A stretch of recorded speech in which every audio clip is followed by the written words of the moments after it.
Hello, everyone, and welcome back to the Beatles Forever. In the last episode, we got to see Mal work his way up to head bouncer and become close to the Beatles, especially George. Mal wanted to make more money for his family, but he was hardly there at the house. Lily wasn't sure about his bouncer job, but she liked the Beatles. Mal, at this time, was at the cavern, and all the fans were upset that Pete had been fired and Ringo took over. So let's see what's going on today. Mal's job as head bouncer was limited by his full-time job at GPO. He could only travel with Neil and the boys only on weekends, and he would pitch in to help Neil with the gear. On Saturday, September 29th, Mal joined them for an evening gig at Manchester's Oasis Club, riding over in the Ford Tim's van, which he had loaded up with equipment. Neil was getting things ready when he noticed that Mal had forgotten to bring the Beatles microphones, and they were in Liverpool. Mal, with no time to spare, called Barrett's, a local music store, and he got in touch with Brian Higman. Mal was in a panic. He didn't want to disappoint Neil and the band. In a short amount of time, Higman carted 3 late-model Reslow directional microphones along with a trio of Allen mic stands over to the Oasis. Higman remembered when he got to the club, Mal was there waiting, very relieved. After Higman set up the mics, he watched as Paul pushed his and George's mics together as if they were one. Higman looked at Mal, and Mal looked at him and said that's the way they liked it. Mal reached his heights as head bouncer on October the 12th, 1962, when he met Little Richard, who was headlining a 12-act show at the new Brighton Tower Ballroom across the world. Mal later recalled that being head bouncer had his privileges, and his uniform of the black dicky bow tie and dark suit gave him access to all the dressing rooms. The Beatles were performing in a supporting role. Mal enjoyed the chance to meet the American star, who was supported in the 5,000-seat venue by a full band, including 16-year-old organist Billy Preston. Mal got Little Richard's autograph and later remembered that Little Richard was the real delight, fervently shaking my hand and wishing me love and happiness. That's when things got dicey. When Mal left Little Richard's dressing room, the new Brighton Towers ballroom, the security team told him that there was a fight about to happen. Mal wrote, so striding manfully into the crowded ballroom, I stepped in between 2 young lads squaring up at each other. Mal was seizing up the situation and noticed that some 3 dozen friends of the combatants had formed up behind them. Mal said, "Look, lads, we don't want any trouble, do we?" Suddenly things became even more heated. The 20 friends standing behind the guy on my right joined with the 20-odd friends behind the guy on the left, muttering threats against my person, Mal later wrote. Realizing there was no other bouncers in sight, he beat a hasty retreat. A few months later, he witnessed a skirmish outside the cavern. Mal started to have doubts about his fitness for the role Brian had given him. Am I forceful enough to be a bouncer? In his personal life, Mal was very happy. January 1st, 1963, he wrote in his diary that 1962 had been a wonderful year. He had been blessed with a beautiful wife in Lily and a beloved son in Gary, along with a house and a car to boot. They even had a puppy added to the family. It was rescued by Lily from a medical lab. They named her Lady, and she was a beagle cross who, like her adult owners, adored Gary and started sleeping beside him in his pram. Mal wrote, "Guess I was born with a silver canteen of cutlery in my mouth. Wanted a part-time job for a long time now. Bouncing not too often in 1963, I hope." Mal was right about one thing. He wouldn't be working as a bouncer as much in 1963. Mal had begun his diary to trace 15-month-old Gary's growth and development. As his firstborn child, Gary was fascinating to Mal. Mal started calling Gary Boss because of the way the baby took over Mal and Lily's lives. And Mal wrote of every milestone from early January when the toddler was crawling everywhere to January 6th when he could not only walk unaided but also march up and down the stairs, which he did 7 times in a row. One time on April the 2nd, Gary managed to lock Lily out of their Mosley Hill house, and Mal had to dash home to rescue them. In January, Mal got time to see Elvis's latest movie, Kid Galahad, at the Odeon. Mal couldn't get enough of the king. His and Lily's niece, Shan, recalled sitting in the front parlor with her uncle and playing Elvis records. especially Angel, her favorite Elvis tune, which he would beg him to play over and over again. Mal, feeling optimistic, fulfilled a long-held ambition and enlisted in the Royal Army Emergency Reserve, also known as the Territorial Army. He was still upset that he had been rejected by the Medical Review Board back in 1953. Mal wanted to correct an affront to his character, and Lily gave her support. He looked forward to undertaking a 2-year stint with the Army Reserve. He wanted to be able to proudly wear a military uniform in service to his country. On the weekend of April 6, 1963, while the Beatles played a show at Buxton's Pavilion Gardens Ballroom, Mal made a long drive from Liverpool down to Bournemouth on the southern coast of England, where he joined other new recruits. Basic training was everything he hoped for and more. On the first weekend, he learned mouth-to-mouth resuscitation while enjoying the lectures on first aid and Mal's favorite, map reading. He spent the evening getting to know the other recruits, who, like him, were well lubricated at the local pub. The next day, Palm Sunday, he started weapons training, fulfilling his every childhood gunslinging fantasy. The highlight of the day was the opportunity to fire a World War II-era Sterling submachine gun. For Mal, the whole weekend was a dream come true, and he happily accepted his army pay, which amounted to slightly more than £2. Sure, it wasn't much, but he was grateful for everything he had. Mal was happy about the Beatles' recent success.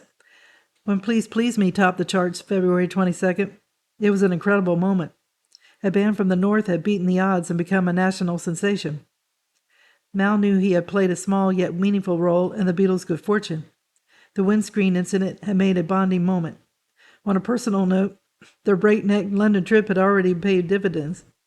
Mal knew a handy auto shop for a windscreen replacement. And then on March 19th, there was a repeat when a stone grazed the windscreen of the family car, setting him back £6. That spring, he got by GPO's stringent regulations when one of the Beatle amps failed during the lunchtime gig at the Cavern. Not missing a beat, Mal rushed to the malfunctioning amp over to the Lancaster house, where he and a tech colleague repaired it on GPO property, with GPO equipment and on GPO time. Years later, Ringo remembered seeing Mal single-handedly picking up the coffin for the first time. He was pretty strong, the drummer recalled. He could lift the bass amp on his own, which was a miracle. He should have been in the circus. As the weeks went by, the music business took the Beatles further away from Liverpool, and Mal acted as bodyguard for other bands in Epstein's acts, including the Mersey Beats and Jerry and the Pacemakers. The band was formed by Jerry Marsden back in 1956, and the Pacemakers were hot on the Beatles' tail during this period, with a new single, the Mitch Murray penned How Do You Do It? It went to the top of the charts. Mal was excited by their success and the increasingly loud crowds they were attracting at the Cavern. Lucky for Mal, the Jerry and the Pacemaker fan base were well behaved for the most part. On April 9th, Mal enjoyed an evening at home with Lily and the baby. They watched little Gary dance to the Beatles' latest single, From Me to You, which debuted on the children's television program Tuesday, Rendezvous.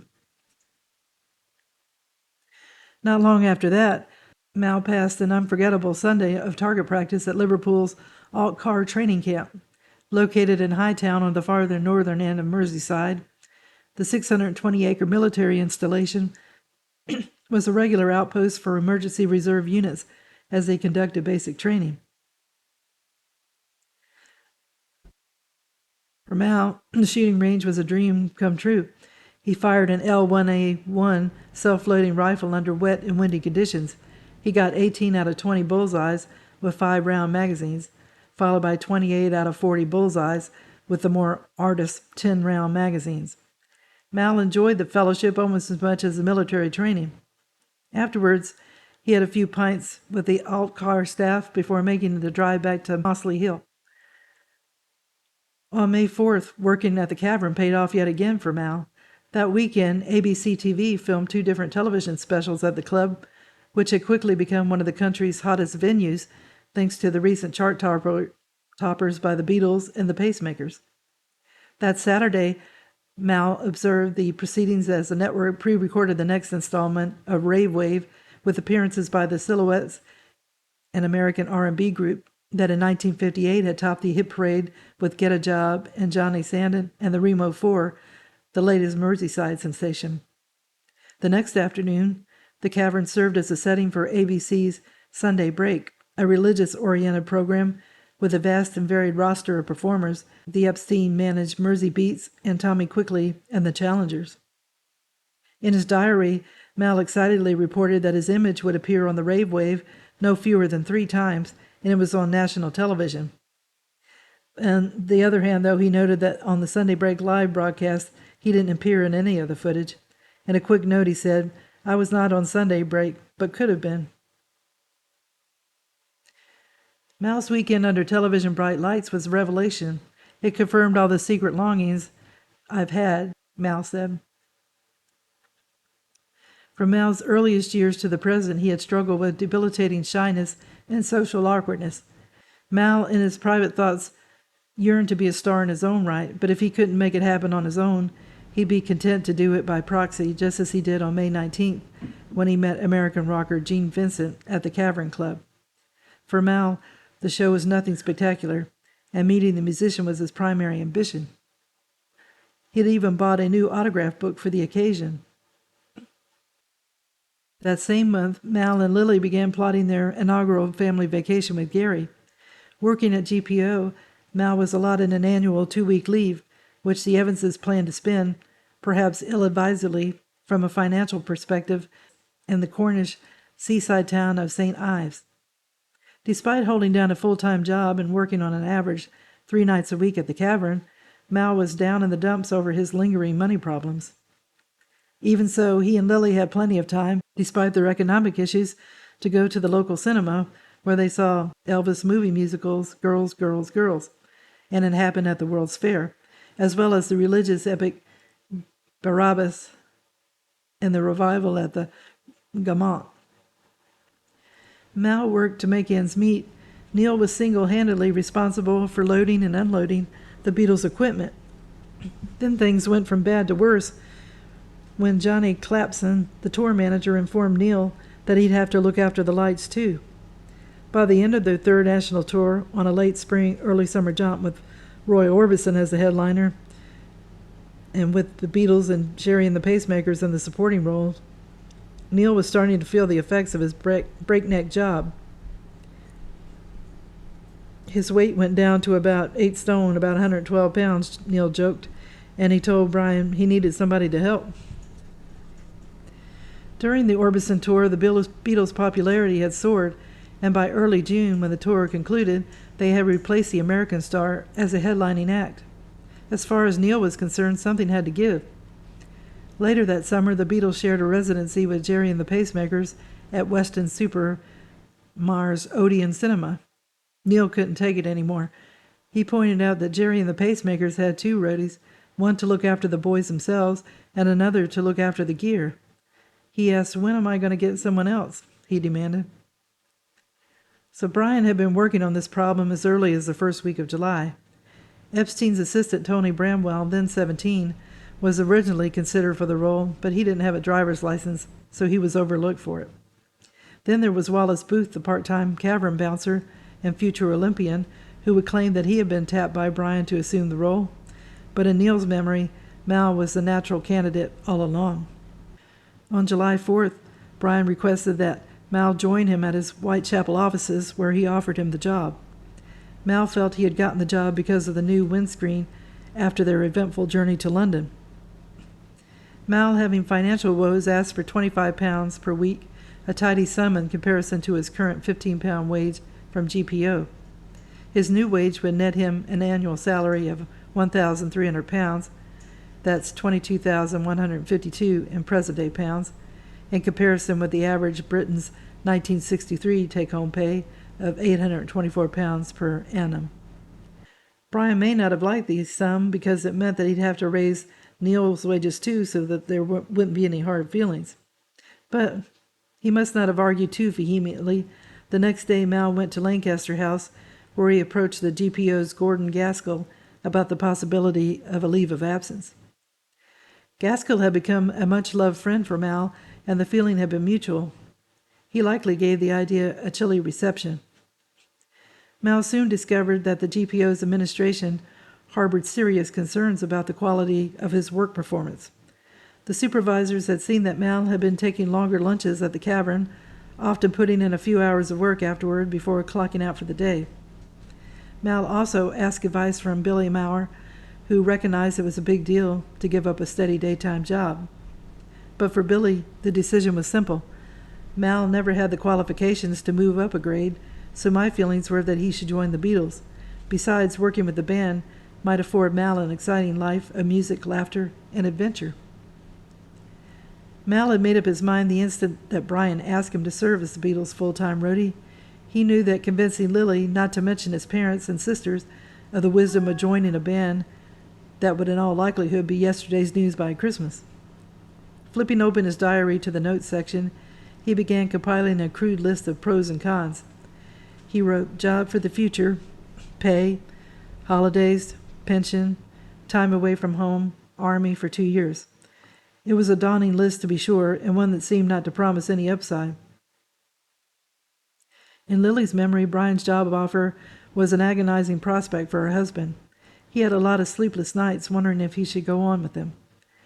Lily said she didn't want him to. She told him, "You're a person in your own right. You don't need to follow others." But he was starstruck. Lily realized that what she had to say wasn't going to change Mal's mind. She resigned herself, and she said to Mal, "It's right for you, but it isn't right for me. I'm going to be left alone a lot." On June 13th, Mal and Lily left Liverpool to begin their seaside holiday with Gary in St. Ives. Mal would remember the 2-week vacation with great joy, remembering the simple pleasure of watching Gary eat his first ice cream cone, soaking up the sun on Chapel Porth Beach, and shopping with Lil in Falmouth. Even all this fun, his decision must have been on their minds. Mal didn't look forward to telling his parents, and years later, Fred would write that we were rather dismayed at first when he packed up everything for them. According to Mal's sister June, Fred's recollection was an understatement of the highest order. For Joan, the notion that her son was considering such a reckless decision must have confirmed her worst suspicions about his level of maturity. Mal's sisters were shocked by his decision, too. The idea that their brother could so easily give up the security of a respectable job and a pension. Mal just stood there, not saying anything. He felt Lily's unwavering support, and he was certain that the decision would change all their lives. So I will end the video here. In this episode, we saw that Mal was happily married. He had his regular job, his bouncer job, and also enlisted in the Royal Army Emergency Reserve, known as the Territorial Army. He learned new things and enjoyed shooting and hanging out with his military group. It didn't pay very well, but he loved it and enjoyed wearing the uniform. The Beatles were finding more success, and Neil, the road manager, was getting overwhelmed. Brian then asked Mal to join as road manager full-time. It was a lot to think about, but Mal loved being near the show business limelight and said yes. It didn't sit well with his parents, who felt he should stay at a secure job that provided a pension, and I'm sure Mal's wife Lily felt that way too, but she stood by Mal, giving her blessings even though she knew she was going to be alone most of the time. Mal probably knew his time with GPO would be ending soon, because his mind was more with the Beatles and the job at the cavern than it was in the GPO line of work. Well, I hope you enjoyed the video, and if you haven't subscribed, if you could do so, it would help the channel to grow, as well as giving it a thumbs up. It's all a great help. And if you haven't clicked on the notification bell, if you could do that, it lets you know when a video is posted. And at the end of the videos, I usually have a playlist if I'm doing a series of videos on the same topic. So if you click on that, you could see all the videos that I've made regarding that topic, and that might be interesting because usually you could just pick up anywhere on the videos and you'll be okay. But if you wanted to start over or re-see something, it's all there in the playlist. So I wish everybody a good day, and tune in again soon for another episode of the Beatles Forever. Thank you. Bye.